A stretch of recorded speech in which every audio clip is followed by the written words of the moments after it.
Bon matin tout le monde. Comment ça va par chez vous? Ça fait longtemps que je suis pas venue en live. Ça fait longtemps que je me suis pas mis devant un écran de téléphone. Hashtag live, hashtag replay si t'écoutes en replay, que je te dise coucou. J'ai enlevé ma petite pochette banane.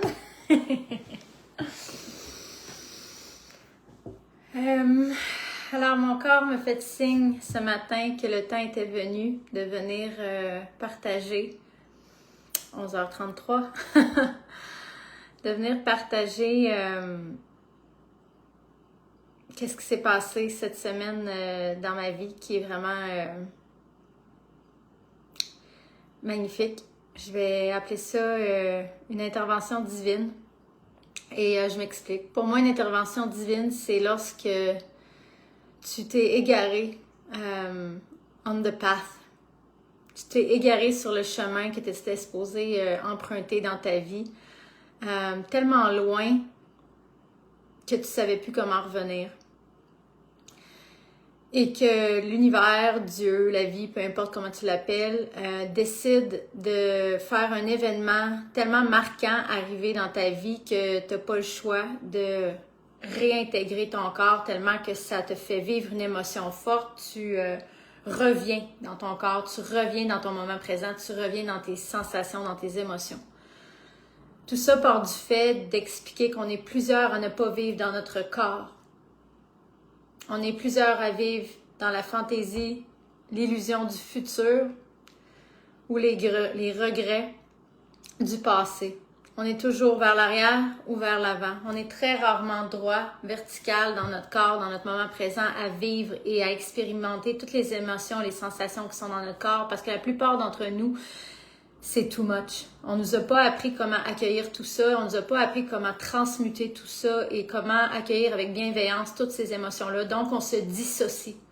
Se dissocier, c'est avoir une pensée de « j'aimerais ça aller me chercher un café, j'aimerais ça voir telle personne, qu'est-ce que je vais manger pour souper ce soir, qu'est-ce que je vais écouter avec mon chum ce soir quand on va être assis sur le divan, c'est quand que je vais aller fumer ma prochaine cigarette, il est quand mon prochain break, c'est quoi ma prochaine promotion, c'est quand je vais tomber enceinte. » Toutes ces pensées-là nous amènent hors du moment présent, dans le futur, dans le passé, et nous sortent de notre corps, nous sortent de nos sensations et nous sortent de la vibration magnétique du cœur qui peut vibrer pendant qu'on l'habite avec pleine présence et qui magnétise à nous tout ce qu'on veut quand on est dans cette pleine présence-là. Je viens de voir que quelqu'un s'est connecté. Ça me dit pas c'est qui, mais bienvenue au live. Je suis en train de parler de ce qui s'est passé de mon côté lundi soir et mardi matin dans mon bain. Allô, Kat. Ça m'a pris toute la semaine pour intégrer ce qui s'est passé parce que c'était vraiment intense. C'est comme si ce que j'ai vécu au gym lundi soir, après pas avoir été entraîner mon corps depuis toute ma sobriété, ça faisait 18 mois que j'étais sobre, mais que j'entraînais pas mon corps. Je m'explique, je faisais mon breathwork, oui, tous les matins, 5 à 10 minutes. Des fois, je dépassais à 20 minutes et ça s'arrêtait là. J'allais prendre une petite marche avec Naya, j'étais un peu sur mon téléphone, je regarde les oiseaux, je suis pas vraiment là. J'allais faire mes prières au fleuve, j'étais là un 5-10 minutes dans ma prière, mais ça n'allait jamais plus longtemps qu'une période de 10 minutes que j'étais dans mon corps à 100% depuis les 18 derniers mois de ma sobriété. Puis je le savais, il y avait une voix qui me gossait pour retourner au gym. J'entendais une voix qui disait « retourne au gym » depuis maintenant à peu près 1 mois. Puis je comprenais pas pourquoi que j'avais autant de résistance à retourner au gym, moi qui adore s'entraîner. Pour vrai, avant lundi, tu m'aurais demandé pourquoi tu veux pas retourner au gym, j'aurais fait je sais pas, ça me tente pas, j'ai pas le goût. L'inconscient savait très bien c'est quoi qui se passait, puis il me l'a tout montré sur le tapis roulant. Fait que bref, le challenge en ce moment que je suis en train de faire m'amène à repousser les limites de ma zone de confort à un niveau fois 1000. Salut Steph! Oh, allô Steph d'amour! On va se voir bientôt! C'est ça. Le challenge que je suis en train de faire en ce moment est tellement outreach. Tu sais, 21 jours d'avoir à show up à tous les matins à 8 heures, peu importe comment que je me sens, peu importe avec quelle émotion que je me lève, et de me présenter devant un groupe et de les faire respirer pendant 21 jours. C'est un petit peu intense. Tu sais, comme moi, c'est du Véronique Pelletier. On va faire un challenge? Ah ouais, mon premier challenge à vie, 21 jours. Genre, j'ai même pas entendu quelqu'un qui a fait ça sur mes réseaux sociaux ever. Tellement que c'est... ça n'a pas rapport! Puis oui, j'ai show up. J'ai show up, mais j'ai aussi eu à avoir un breakdown à moitié chemin. Et ça, les gens qui sont dans le challenge l'ont vu et je l'ai partagé avec toute vulnérabilité. Il y a, c'est justement lundi soir quand que je suis allée à l'autre Jennifer, lundi soir quand que je suis allée, ligne de temps, on va faire la ligne de temps puis on va comprendre plus qu'est-ce qui s'est passé. Lundi soir, je suis allée au gym. Ça fait 1 an et demi que je me suis pas entraînée. Mon corps crie à l'aide que j'arrête de boire du café, que j'arrête de manger du sucre, que j'arrête d'être spastique all over the place. J'ai de la misère à me concentrer, j'ai de la misère à finir des projets. J'entreprends des choses, je suis pas capable de déterminer. Mon cerveau est tellement surexcité que je ne termine rien et que j'ai aucune concentration de ces temps-ci. Puis là, je le sais qu'il faut qu'il y ait une reconnexion avec mon corps physique parce que je mange mal, je me parle mal. Puis dans ces moments-là, c'est parce que je suis rendue loin. J'ai dissocié de mon corps puis je suis plus dans mon corps. Donc, je le maltraite parce que si je serais dans mon corps, je l'accueillerais puis je le traiterais bien. Parce que c'est ça que ça fait être embodied. Quand tu es dans ton corps, tu prends soin de ton corps. Quand tu es dissocié de ton corps, que tu es dans le futur ou dans le passé ou dans 10 000 places sauf ici, t'es déconnecté de ton corps, donc tu entretiens pas ton corps parce que tu le sens pas. Fait qu'il faut arrêter de se taper sur la tête quand on est là. Là, je l'échappe, je bois trop de café, j'ai eu une rechute, nanana. Est-ce que t'es dans ton corps en ce moment? Si t'es pas dans ton corps, ça se peut très bien que tu aies des patterns qui fassent aucun sens parce que tu es en déconnexion de ce que ton corps a besoin, puis tu l'engourdis pour pas te sentir mal avec encore plus de ce pattern-là, avec encore plus de cette chose-là qui te sort de ton corps. Et cette pente-là peut durer longtemps avant que tu frappes un mur comme j'ai frappé mon mur lundi. Fait que lundi, il y a une voix qui me dit « faut vraiment que tu ailles au gym, là c'est le temps ». Parce que pendant mon challenge, ce qui est en train de se passer, c'est que ça demande tellement de me dépasser que j'ai besoin de me sentir nourrie. J'ai besoin de me sentir, moi, de mon côté, à avoir quelque chose qui me donne du momentum. Parce qu'à tous les matins, il faut que j'aille donner de l'énergie à des gens. Donc, c'est quoi, moi, qui est en arrière de moi, qui me soutient pendant que je pousse et que je propulse et que je motive et que je donne du momentum à des gens? Moi, j'avais ma pratique personnelle, mais c'était pas assez. Moi aussi, je t'aime, Mel. C'est tellement beau de t'avoir dans le challenge. Alors lundi, je décide d'aller au gym. Je m'habille. On dirait que je m'en vais genre à des funérailles. C'est vraiment fucké cette journée-là. Tu aurais quasiment pu avoir une trame sonore en arrière, genre ta ta ta ta ta ta ta ta ta ta ta. Tu sais, j'avais mon sac de gym, j'étais là. Il y a quelque chose qui va se passer. Genre, qu'est-ce qui se passe? Qu'est-ce que je suis en train de vivre? What the fuck? J'avance, j'arrive au gym. Je rentre là, j'ai genre le shake tellement que je suis stressée, puis je suis là, what the fuck, genre, je suis déjà allée dans un gym, on est à Malbaie, c'est juste des petits bums qui est ici, on s'en calisse dessus. Mais j'ai je suis fébrile. Je sens de l'énergie fébrile en moi. Puis là, je me prépare, je m'habille, je me regarde dans le miroir, en habit de gym pour la première fois depuis 18 mois, et surprise de me dire, crème Véro, t'es pas si pire. Pourquoi que t'es aussi dur envers toi-même depuis les derniers temps? Regarde, tu sais, t'as vraiment une belle shape pour une fille de 36 ans qui boit du café tous les matins puis des croissants aux amandes puis qui se dit donc bien que c'est la pire grosse torche de la terre. Ça, c'est ce que je me disais dans ma tête. Et de me regarder dans mon linge de gym puis de déjà là avoir un déclic de faire « Hein, mon regard est donc bien distorsionné. Je suis pas si pire, je me trouve belle en habit de gym. » Bon, ben OK.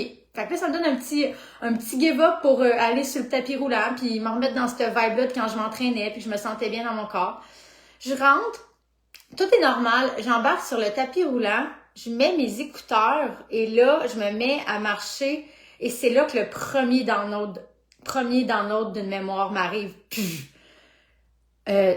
Direct sur le tapis roulant puis que j'ai une émotion qui m'envahit de vraiment de tristesse puis là j'ai les larmes qui se mettent à monter à mes yeux Et là, d'essayer de comprendre ce qui est en train de se passer, pourquoi que je suis si triste. Puis là, le flashback de chaque moment de ma vie, quand que j'ai rechuté de l'alcool et de la cocaïne, qu'est-ce que je faisais pour essayer de m'en sortir? Je m'inscrivais au gym. Mais c'est que l'affaire, c'est que pour les gens qui me connaissent, mon alcoolisme et ma dépendance à la drogue montent jusqu'à 20, quand j'avais 20 ans. Et de 20 à 30 ans, j'ai voyagé à travers le monde, en blackout, en dérape, en tout croche. Mais à chaque fois que je voulais arrêter de boire, qu'est-ce que je faisais?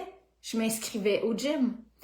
Donc, le pattern, je veux me prendre en main, je m'entraîne, je m'en vais au bar, je me sens belle, il y a un beau gars, il me paye une bière, je suis pas capable de dire non, je veux pas être poche, je rechute, je me drogue, je fais un blackout.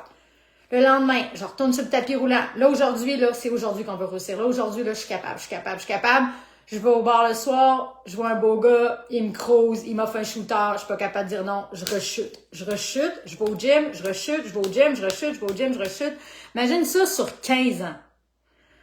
Alors là, j'arrive sur le tapis roulant ce lundi et toutes ces mémoires-là qui étaient logées dans mon corps, parce que plus qu'on travaille avec le corps, plus qu'on comprend que le corps garde toutes les mémoires de notre passé, logées dans les cellules, dans les organes, dans notre corps, toutes les mémoires de ta vie sont logées dans ton corps physique. Donc, quand tu le bouges, ça fait monter des mémoires et ça te les fait voir, que tu puisses les processer, que tu puisses les accueillir, que tu puisses leur dire « pardon, je m'excuse », que tu puisses aimer cette partie-là de toi que tu as laissé tomber dans le passé et que tu puisses la relâcher et la libérer.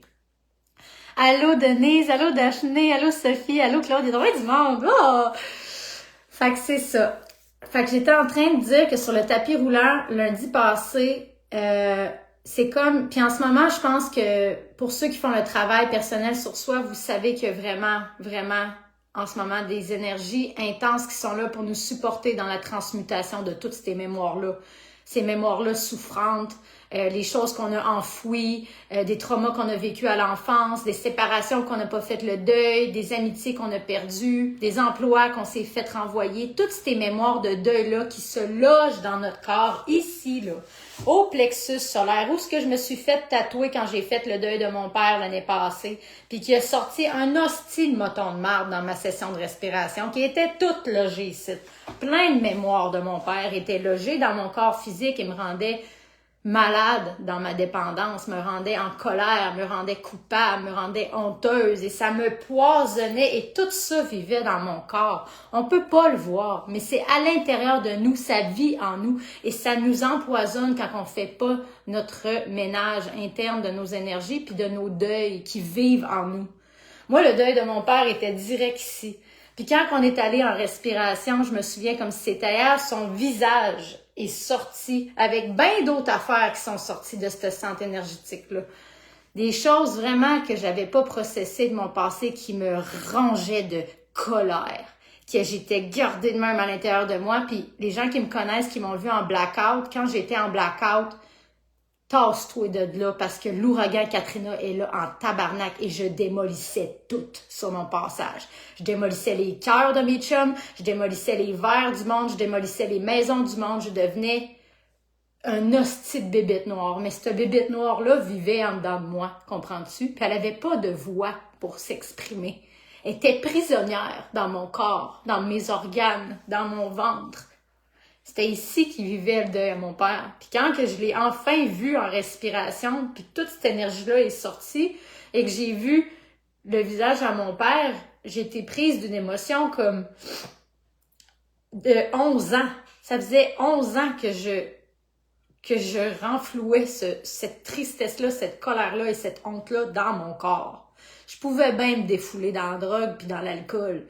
Puis la colère qui était présente quand que je faisais des blackouts, là, j'ai déjà vu des vidéos, là, c'était traumatisant de me voir comme ça, là. J'étais un monstre et j'avais soif.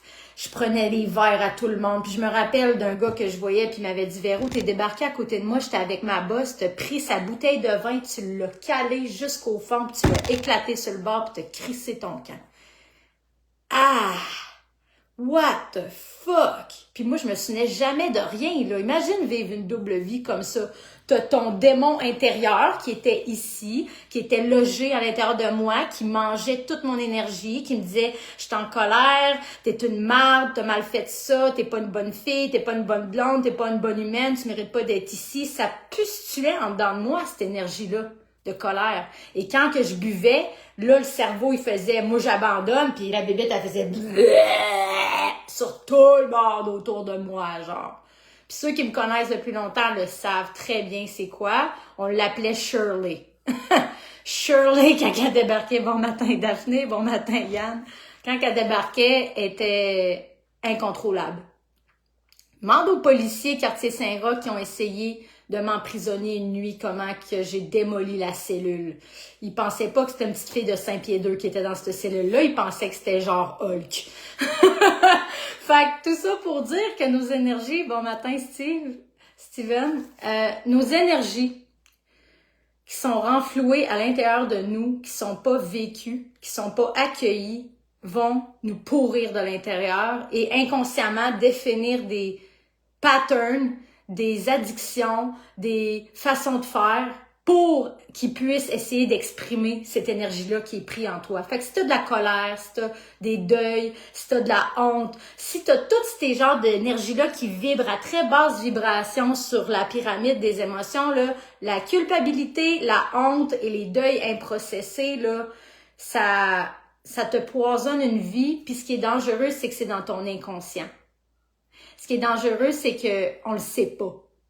Moi, tu m'aurais dit il y a 2 ans, t'as un problème d'alcool, puis de dépendance, puis de colère à cause que t'as pas fait le deuil à ton père, j'aurais fait rapport. Mon père, il est mort, ça fait 11 ans, genre, je veux dire, on a passé à notre appel, là. On a passé à notre appel certains. J'ai recommencé à travailler le lendemain que mon père est mort. Je voulais pas, je disais, non, ça me tente pas d'être triste, mettez-moi sur l'horaire. Personne ne pose de questions. OK, son père est décédé cette nuit, elle recommence à travailler temps plein demain à 8 heures, pas de trouble. Genre, what the fuck? Ça, c'est une autre affaire aussi, là, que je trouve que dans notre société, puis c'est pour ça que j'en parle, je trouve qu'il n'y a pas assez de sensibilisation faite à comment accueillir un proche qui vit un deuil. C'est vraiment pas facile de vivre des gros deuils, puis je trouve que la plupart, ben moi, dans le temps que j'ai vécu le deuil de mon père, c'était plus genre, on n'a vraiment pas envie de se mêler à ça, on va te laisser vivre ça comme ça. Puis finalement, je l'ai intégré, puis je l'ai gardé à l'intérieur de moi jusqu'à l'année passée quand que je l'ai fait sortir avec l'hypnose et le breathwork. Tout ça pour dire que l'inconscient garde les mémoires depuis notre naissance de 0 à 7 ans. Ton cerveau est une éponge, et Dr. Bruce Lipton en parle tout le temps, Dr. Joe Dispenza, de 0 à 7 ans, tu absorbes les schémas familiaux qui sont dans ta maison et tu les intègres comme étant ton hard drive. Ça devient ta cassette pour la vie. C'est plate, c'est pas très pratique pour des gens qui évoluent comme nous, les humains, en 2023, qui veulent faire des changements dans leur vie, qui sont pognés avec cette calice de cassette-là de 0 à 7 ans. Que si ton père, il te dit que tu peux pas prendre la parole tant que tu lèves pas la main, ben tu vas te ramasser dans ta vie à tout le temps de même puis dire « Je peux-tu prendre la parole? Je peux-tu prendre la parole? » Arrête de te taper sa tête. C'est la cassette qu'on t'a installée. That's it, that's all. Ta cassette, tu peux la changer. Et dans ton inconscient, faut juste qu'on aille avec douceur, rentrer à l'intérieur avec le souffle, peut-être un peu d'hypnose pour aller voir les petites voix à l'intérieur de toi, c'est quoi qu'ils sont en train d'essayer de te dire. Parce que sinon, ton mental va le bloquer. Notre mental, là, il veut pas que tu évolues, il veut pas que tu changes, il est bien comme ça, avec ta main dans ton sac de chips devant Netflix ou à manger ton popcorn, fumer ton bat.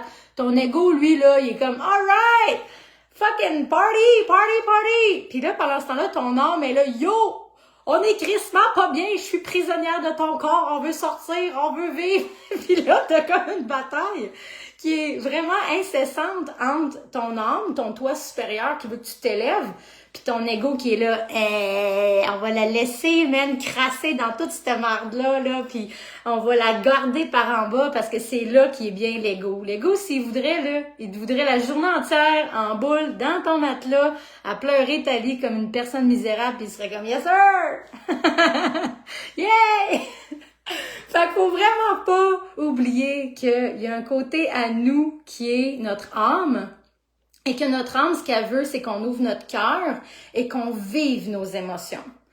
Donc, quand j'ai vécu le deuil de mon père, mon cœur s'est ouvert, même si ça faisait mal en tabarnak. S'il y en a ici qui ont vécu des deuils, je sais que vous savez à quel point qu'un deuil, ça peut être ravageur.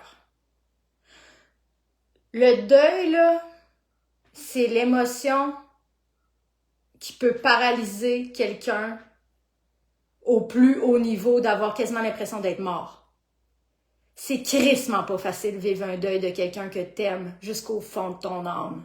Parce que ton âme part avec pendant un certain temps, puis tu te dissocies de ton corps, puis t'es plus dans la réalité.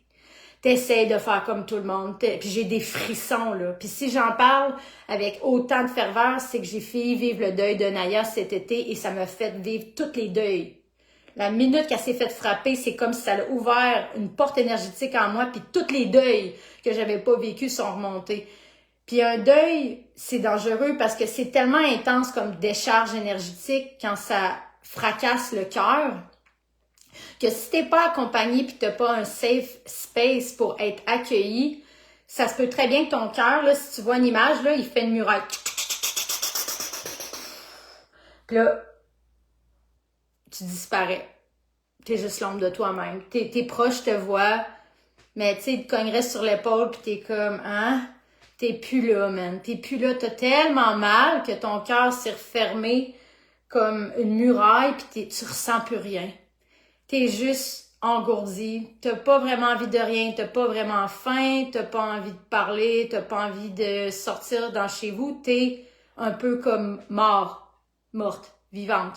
Puis ceux qui ont vécu des deuils, je sais que vous savez qu'est-ce que je parle. C'est comme un monde parallèle où ce que tout est gris. Puis c'est dangereux de rester là trop longtemps, dans une dissociation du corps. C'est vraiment important d'aller se reconnecter avec quelqu'un qui peut t'accompagner peut-être avec du travail somatique pour aller revenir dans ton corps en lui disant que c'est correct, que tu es en sécurité, que tu peux vivre ce deuil-là, que c'est correct, que tu vas pas manquer de souffle, que tu vas pas en mourir, ça va être souffrant, mais ça va aller mieux un coup que l'énergie va être passée, puis de t'accueillir avec du toucher, vraiment, puis quelqu'un qui a une voix qui peut t'accueillir dans ton deuil. C'est tellement important parce que sinon tu vas rester engourdi, Mélodie. Je m'en souviens comme si c'était hier, Yannick, ça peut être un deuil de relation ou autre. N'importe quel deuil, dans le fond, voyez votre cœur comme votre petit enfant intérieur. Si ton enfant intérieur aujourd'hui vivrait la perte d'un proche vraiment, vraiment, vraiment qui aime, là, un papa ou une maman, là, il aurait tellement mal là, qu'il se refermerait sur lui-même. Qu'est-ce qu'on lui apporterait à cet enfant-là? À ce moment-là, on saurait que cet enfant-là a besoin d'être vraiment, vraiment, vraiment, vraiment entouré d'amour, de support, de douceur, de bienveillance, de contact humain, puis que toute la famille soit là pour être avec cet enfant-là. Ben, c'est pas parce qu'on grandit à l'âge adulte qu'on n'a pas besoin des mêmes choses lorsqu'on vit un deuil. Puis malheureusement, c'est ce que je disais, c'est que dans la société, on est poussé à s'isoler tellement que ça fait mal. On se dit, mais qui pourrait comprendre? Personne! Puis on se referme. J'ai fait pareil comme toi pour mes deux parents, retourner au travail et ouais, ça rattrape. Ça rattrape, c'est imprimé dans le corps. Ça reste imprimé dans le corps. Fait que tout ça pour dire que quand on vit des deuils, c'est que souvent on s'isole à l'âge adulte parce qu'on dit qui pourrait comprendre. Ma souffrance est tellement souffrante, puis on se dit je peux pas déverser ça sur quelqu'un parce que si quelqu'un me demande comment ça va, tout va sortir. Puis je serais plus capable de m'arrêter de pleurer tellement que j'ai mal. Fait que tu te sens déranger le monde, puis tu t'isoles, puis tu pèses, puis tu pèses, puis tu pèses, puis tu pèses, puis tu pèses. Et ça se retrouve tout logé ici, dans notre centre du deuil, le centre du corps où que nos deuils sont réprimés. C'est tout ici en bas. C'est pour ça que c'est autant bon. Puis pourquoi que je le vis en ce moment aussi avec la respiration de feu, c'est qu'on va stimuler ces centres énergétiques-là en bas, puis ça fait bouger l'énergie qui est là, puis qui est prisonnière depuis si longtemps. Fait qu'en ce moment, c'est sûr qu'il y a des gens dans le challenge qui vivent des mémoires du passé, qui vivent des sensations de deuil, puis c'est correct parce que c'est comme ça qu'on va réussir à arriver à l'autre partie, de pouvoir faire de l'espace. pour pouvoir faire entrer de la lumière, puis un peu d'amour des autres. Parce que quand t'es fermé comme ça, là, quand t'as mal de même, là, quelqu'un serait devant toi puis aurait envie de t'aimer ou de t'offrir du support, t'es tellement fermé que t'es pas capable de le recevoir. T'es tellement dans ta souffrance, ton cœur il est fermé. Il est comme ça. T'as tellement eu mal, puis c'est un réflexe humain normal de juste mettre la barrière, puis on peut rester là pendant un certain moment, puis c'est correct le temps que tu te rebâtisses, mais l'important, c'est à un certain moment donné de ressentir c'est quand que tu te sens prête et forte pour pouvoir aller ouvrir ton cœur à nouveau avec quelqu'un qui peut t'accompagner là-dedans, un accompagnateur en deuil ou peu importe, un membre de la famille, pour vraiment aller parler de ce qui se passe à l'intérieur de toi. Parce que si tu le sors pas avec des mots, il va s'imprimer dans tes organes et tu vas tomber malade. C'est ça la maladie. C'est les non-dits. Fait que tout ça était une énorme tangente pour dire que lundi passé, c'est ce qui s'est passé sur le tapis roulant. Toutes mes mémoires de rechute se sont toutes défilées une après l'autre comme un film devant mes yeux pendant que j'étais sur le tapis roulant. De toutes les fois que je m'étais laissé tomber, puis que je retournais au gym, puis que je me disais, là, cette fois-là, cette fois-là, c'est la fois. Puis j'ai eu la foi à Sainte-Foy quand ma mère m'a hébergée parce que j'étais rendue dans la rue, puis je m'étais inscrite au gym, j'y allais pendant 4 mois, ça allait bien. J'ai rechuté à un party de travail. J'ai eu au Nunavut, quand que j'étais au Nunavut, puis que je travaillais des 2 semaines. J'étais 2 semaines sobre là-bas. Je devenais fière de moi. J'allais au gym pendant que j'étais à la mine. Puis quand je revenais à Québec, pouf, je rechutais dans le poudre aussitôt que je revenais. Dans l'Ouest canadien, j'allais au gym. En Nouvelle-Zélande, en Australie. Puis toutes ces mémoires-là se sont mis à remonter, toi. Sur le tapis roulant, puis là, j'étais comme... Qu'est-ce qui se passe? T'sais, cours, Véro, cours comme t'as jamais couru. Et là, en tout cas, il y a une énergie, puis moi je l'appelle mon Dieu. Là, quand je dis que j'ai une intervention divine, c'est quand tu sens la main de Dieu sur ton dos. Puis comment que je peux décrire ça? C'est une énergie d'amour, de support, d'accueil, de non-jugement, de compassion infinie pour tout ce que tu es, tout ce que tu as vécu et qui te supporte là-dedans. Et à ce moment-là, j'ai entendu une voix qui me dit, c'est le temps. Là, cours. Cours comme tu n'as jamais couru, puis sors toutes ces mémoires-là de ton corps. C'est plus ce que tu es, c'est plus la Véronique que tu es. Tu as changé et là, démontre à ton corps en courant sur le tapis roulant comme tu n'as jamais couru aujourd'hui que c'est derrière toi toutes ces rechutes-là et que devant toi, ben, c'est tout le beau qui s'en vient. C'est comme si, moi je le savais, mais mon corps le savait pas encore, que ça faisait 18 mois qu'on était sobre, qu'on avait des clientes en breathwork, que je faisais des challenges, que ma vie... Mon cerveau le savait. Mon corps était encore figé dans le passé, dans les traumas d'à chaque fois que je rechutais et se refusait à vivre dans le moment présent ce que j'étais en train de vivre. C'était ça la dissociation que je vivais. Boire full de café, manger full de sucre, être crissement all over the place, pas être capable d'être dans mon corps. J'étais pas arrivée en 2023, j'étais encore pognée dans mon corps physique, dans mes traumas du passé, puis je m'empêchais de vivre toute l'abondance qui essaie de rentrer dans ma vie. Toute l'abondance du challenge, toute l'abondance des clientes qui me disaient qu'il y avait des transformations. Je recevais le message, je voyais que c'était beau ce qu'ils disaient, mais ça me fait... J'étais pas capable de sentir le... Wow! Puis de le recevoir. J'étais juste comme dans un engourdissement physique du corps. Fait que lundi au gym, ce qui s'est passé, c'est comme si je comprends ce qui s'est passé maintenant que je travaille dans la thérapie somatique, c'est que toutes les mémoires de mes rechutes des je sais pas combien dernières années qui étaient logées dans mon corps, de aller au gym, rechuter, il y a dû en avoir des dizaines et des dizaines de fois, sont toutes réapparues lundi sur le tapis roulant pendant que je courais.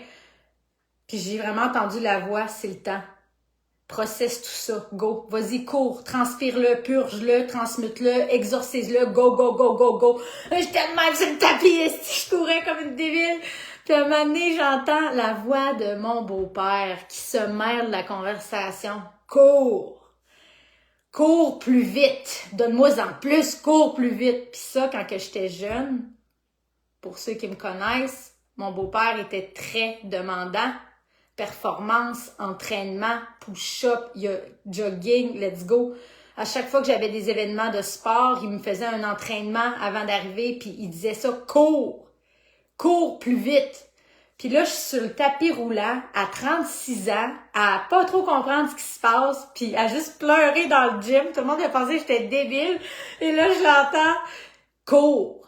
Tu cours pas assez vite. Et là, de faire mon tabarnak.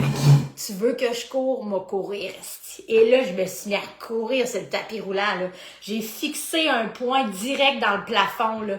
Puis je le savais, puis je m'excuse pour ceux qui aiment pas le mot Dieu, mais à ce moment-là, là, je le savais que Dieu était dans la salle avec moi au gym, puis qu'il me disait, vas-y Véro, je te regarde, t'es capable, sors tout ça de ton système. Puis j'ai couru, mon gars, là. Esti que j'ai couru pendant 1 heure, esti, je pense que j'ai jamais autant couru de ma calice de vie, et j'ai couru avec le regard tellement ferme de ça, là, c'est ma vie, puis c'est moi qui décide, c'est qui je vais être, puis c'est moi qui vais décider, c'est quand que je veux courir plus ou moins, ou quand que je veux être performante. C'est pas une voix qui me drille dans ma tête que je fais jamais assez. Et là, tout le filet de tout mon perfectionnisme, de toujours en vouloir plus puis en donner plus, qui défile sur le tapis roulant avec cette voix-là. Cours plus vite, j'en veux plus. Puis c'était ça qui m'accompagne depuis le début de ma business. Donne-moi en plus, j'en veux plus, fais-en plus, go, go, go, go, go. Puis je suis jamais capable d'arrêter et de recevoir et de baigner dans l'abondance de tout ce qui est parce que c'est jamais assez, cours.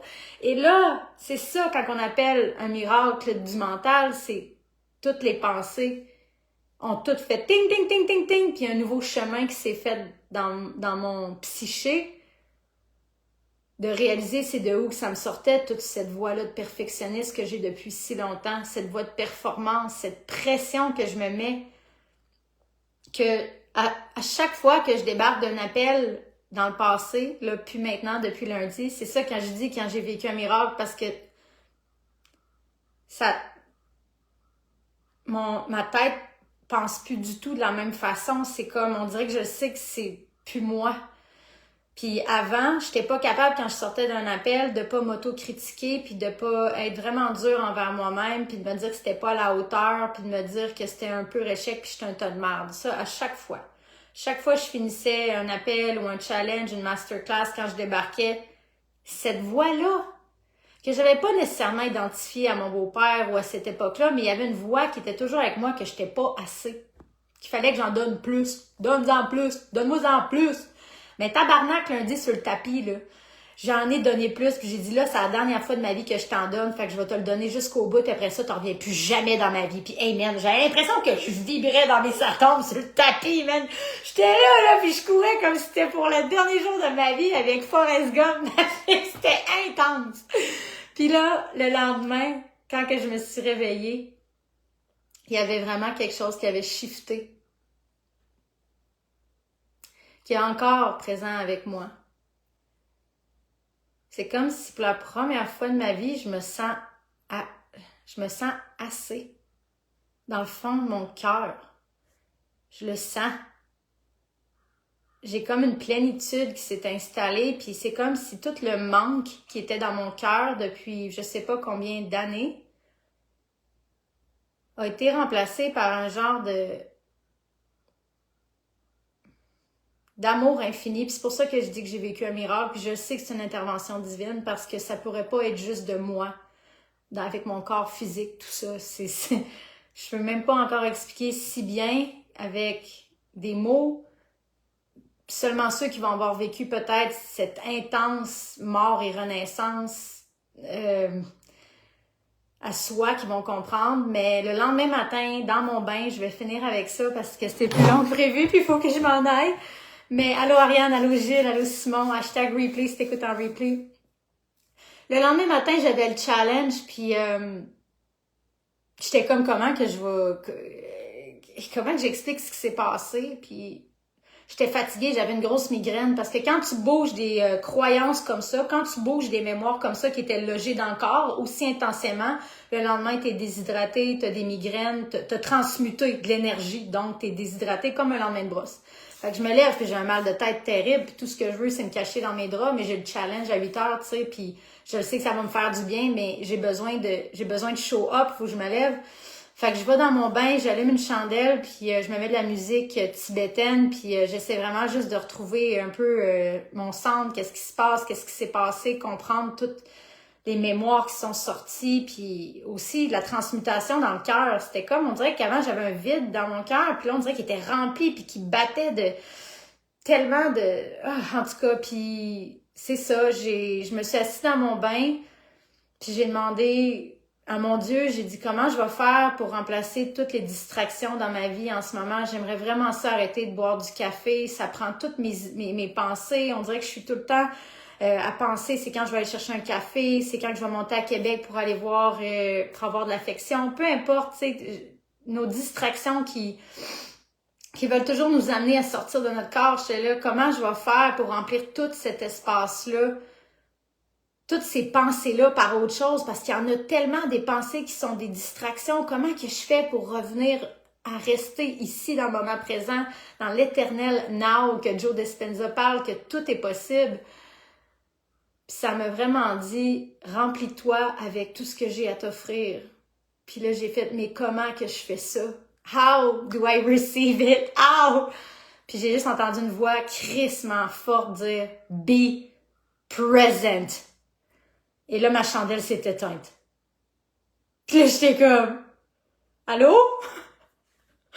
Mais de m'éclater en sanglots, de faire genre, oh my God, j'ai donc bien été loin de mon corps, j'ai donc bien été loin de moi depuis un moment, à mal manger, à boire du café, à me mettre dans la dépendance affective pour me remplir. Puis là, ce matin-là, dans le bain, c'était tellement clair, c'était comme, girl, if you want to receive everything I have waiting for you right now, be present. Sois là, sois ici, dans ton corps. Sinon, tu pourras jamais recevoir tout ce que je suis en train d'essayer de t'envoyer, des clients, de l'argent, de l'abondance. Mais t'es fermé, t'as tellement peur de le perdre que tu fais comme non, tout d'un coup que je le perdrai, je veux pas. Ça va faire trop mal si je perds tout ça. Fait que depuis le challenge, j'étais comme dans un genre de peur. Parce que j'étais tellement heureuse de partager ma passion de breathwork avec tellement de gens. J'étais en train de vivre mon rêve, mais tout d'un coup, quelqu'un me l'enlève. Puis là, je suis devenue toute contractée dans mon corps. J'ai peur. Puis souvent, on fait ça quand on nous donne des choses qui sont magnifiques. C'est tellement beau que notre corps, notre système nerveux, sait même pas comment le recevoir pour se réguler. Tellement qu'il est habitué d'être en survie, tellement qu'il est habitué d'être en fight or flight, mode défense, tout est un danger, faut que je me protège. Quand la vie commence à être bonne avec toi, puis t'envoyer des choses, d'autres bonnes choses, puis que t'es habitué d'avoir juste de la merde, c'est tough te recalibrer pour recevoir, puis te sentir digne de recevoir quand toute ta vie, t'as juste été, t'es de la merde, t'es de la crise de merde. Puis là, faut que tu changes, toi, là. Soudainement, là, la vie est prête à te donner tout ce que t'as toujours voulu, mais t'es incapable de recevoir parce que dans ton corps, t'es de même. T'es là, je voudrais pas perdre ça, c'est tellement beau. Fait que là, tu le serres de même, pis t'as peur. Puis pendant ce temps-là, tu crées une séparation entre toi et la chose que t'as demandé. Pendant ce temps-là, le rêve que t'as demandé, il s'approche, il veut venir merger avec toi, ton rêve, mais toi, t'as tellement peur de le perdre, t'as tellement peur d'avoir mal que tu crées une distance puis que tu te laisses pas le recevoir dans ta matière, dans ton corps physique. C'est tellement dur de recevoir de la beauté, de l'abondance puis de l'amour à profusion quand tu as été habitué de juste avoir mal. Puis la leçon de tout ça ce matin, si je peux te donner un peu de feedback par rapport à tout ce que j'ai vécu depuis lundi, que pour vrai, on dirait que j'ai vécu un lifetime en 4 jours. C'est pour ça que j'appelle ça un miracle, parce que j'étais habituée de me lever le matin en vivant un manque. Il me manquait toujours quelque chose. Il me manquait un amoureux pour être heureuse. Il me manquait des enfants pour avoir une famille. Il me manquait une belle voiture pour être heureuse. Il me manquait une vanne pour vivre la van life. Il me manquait tellement de choses qu'aussitôt que je réveillais, j'avais besoin de remplir ça par plein d'affaires. Un café, du sucre, téléphone, des messages vocaux, parler à quelqu'un. J'étais tellement vide que je me remplissais de n'importe quoi parce que j'avais peur d'être dans ce vide-là. Et dans ce vide-là, ce matin-là, dans mon bain, J'ai été transcendée par tout ce qui était possible d'avoir si j'étais capable de rester dans ce vide-là. Et j'ai pas de mots pour décrire ce que j'ai senti dans mon corps, mais c'était une énergie de lumière qui, on dirait, a fendu mon crâne à travers mon cœur, à travers tous mes centres énergétiques. On dirait que quelqu'un m'a ouvert en deux là, ce matin-là, là, puis genre crissé une chaudière d'eau froide d'amour inconditionnel infini. Là. Je te dis, j'étais dans le bain, j'étais là. Pourquoi que ça fait autant du bien? Puis genre, tu sais, j'ai eu une conversation avec Dieu, avec mon Dieu. Il me dit, if you want to receive all of me, you got to receive all of you first, Vero. Be present. Be present with your heart. Be present with your soul. Be present with your body. When you are present, you are connected to the infinity of everything, of all the love, all the possibilities, all the everything. You just got to be present here, even if it hurts. Même si ça fait mal, c'est par là que ça commence de revenir dans ta présence. Transmute ta marde, aime ta marde, flush ta marde. Fais de l'espace, puis réinstalle-toi, puis reçois tout ce que l'univers a envie de te donner, mais que t'es tellement bloqué dans ta marde que t'es comme « I can't! Yes, you can! Yes, you can! You can and all of it! » Mais il faut juste que tu dépompes la marde énergétique qui est bloquée dans ton corps, qui t'empêche de t'ouvrir. Faire circuler tout ça jusqu'à ton cœur et à ta bouche pour que tu partages ton processus avec d'autres. Ce que je fais présentement qui est pas facile parce que c'est dur de décrire Dieu quand il rentre dans ton bain un matin à 6 heures puis qu'il te dit « Débuzz! J'ai été là tout le long. T'es juste trop distraite, fille. Reviens. I'm right here. Here. C'est juste là. Mais on est tellement éparpillés dans plein d'affaires qu'on s'oublie. Puis on manque la vie. On manque notre moment présent. C'est pour ça que je décroche de tout ça pendant un bout. Ça me fait crissement du bien. Je me réveille avec mon livre de prière, avec ma conversation avec Dieu, avec mes remerciements, avec mes demandes, avec ma gratitude, avec mon breathwork. Et après ça, je vais tout déverser ça dans le beau challenge qu'on est en train de terminer, qui est calissement beau. Puis on redonne au suivant. Puis on transmute pour nous, pour nos enfants, pour nos mères, pour nos arrière-grand-mères, pour nos grands-pères, pour nos cousins, pour nos frères, pour notre société, notre village, pour la fucking planète. On fait ça, chacun ici, dans l'intimité de notre cœur. Dans l'intimité de notre cœur, et là que toutes les guérisons peuvent arriver. Peu importe ce qui se passe dans ta réalité 3D en ce moment, revire-le. S'il y a une chose que ma mère et mon père m'ont appris en grandissant, puis c'est pas pour rien que je suis comme ça, ils m'ont toujours dit qu'on vivait dans une pièce de théâtre et que chaque personnage qui rentrait dans ta vie était un personnage qui vivait un costume et qu'il portait très bien son costume pour te faire réaliser les choses que tu étais rendu à réaliser.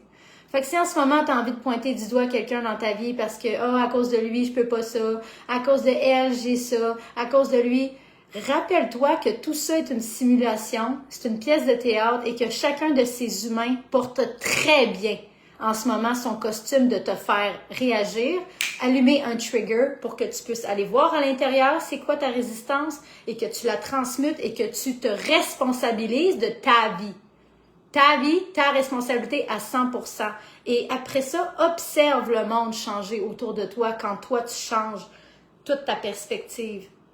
Ma perspective la semaine passée, avant cette intervention-là, c'était vraiment de l'ingratitude. J'étais ingrate. Je le sais et je le ressens. J'en voulais plus. Plus! Puis là, maintenant, je sais d'où ça vient, cette voix-là. C'est le tapis roulant, il était là avec moi pour me le dire. Et là, ça vient dit. Mais le corps a toutes les réponses et va instiguer c'est quoi qui est pris, qui est figé dans ton corps physique. Trouve-toi quelqu'un qui travaille dans le somatique, avec la respiration, avec le mouvement, avec le « ah » pour tout faire sortir ce qui est logé dans ton corps pour que tu arrêtes de déverser ta marde à tout le monde dans ta vie. Les gens sont pas responsables de ton malheur. Et ça, j'ai été la pire victime pendant un hostie de bout, fait que je sais de quoi je parle. Les gens sont pas responsables de ton malheur, tu es responsable de ton malheur. Puis c'est le temps qu'on remette tous nos chapeaux un par un pour qu'on montre l'exemple, pour qu'on puisse tous avancer main dans la main au lieu de se séparer, puis de s'envoyer chier, puis de se pointer du doigt, qui est pas mal à la racine de toutes les fucking guerres sur la Terre. C'est tous des enfants blessés dans des corps d'adultes qui se pètent la face. Genre, what the fuck? On peut-tu passer à autre chose? L'énergie d'amour, de mère divine et de communauté et d'entraide. Mais pour ça, il faut que tu fasses tes guérisons à toi, puis ça commence dans ton corps, ici, là. Tu as sûrement plein de marde que tu as besoin de flusher avec ton souffle. Le breathwork est très bien pour tout pomper ta marde. Pompons toute notre marde, puis passons à un monde meilleur, un petit peu moins de marde. Là-dessus, je vais aller profiter de mon vendredi. Ça, c'était la partie verbale de ce qui s'est passé. J'ai besoin de l'écrire. Il y a des mots qui ne seront pas capables de décrire ce que j'ai vécu. C'est au-delà de l'entendement du mental quand on vit des transcendances de même. C'est vraiment comme une décharge électrique dans le corps qui... J'ai l'impression que j'ai été réorganisée, genre. On dirait que mon cœur bat plus pareil. On dirait que mes pensées sont plus les mêmes. On dirait que j'ai comme vécu un upgrade. C'est vraiment fucked up, mais je le souhaite à tout le monde. Mais il y a eu beaucoup de merde j'ai eu beaucoup de pompage de merde avant que je me rende à cet espace-là de pouvoir... Je ressens Dieu tout autour de moi à tout moment. Maintenant, j'ai de la guidance, j'ai de la présence, j'ai du support. Je sais que je serai plus jamais seule, mais il a fallu que j'aille loin en tabarnak dans ma solitude. Puis il y en a qui ont vu, là, j'ai rushé récemment, là.